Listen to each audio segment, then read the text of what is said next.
What's up, Backyard Movie Nation? So I've got my new Energy Kodiak solar generator and I'm continuing to experiment with it to see what I can do.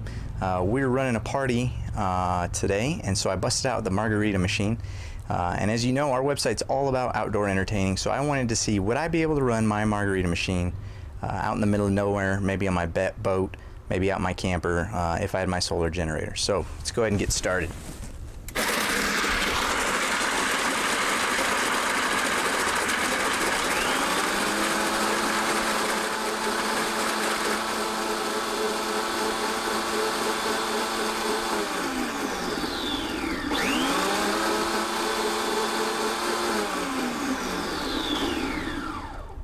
Alright, looks like I am good to go. So, just to recap, still got plenty of battery left on my generator there.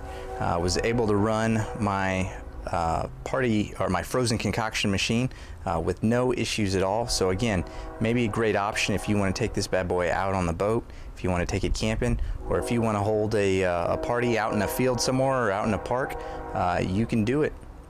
Alright, till next time, have a good one.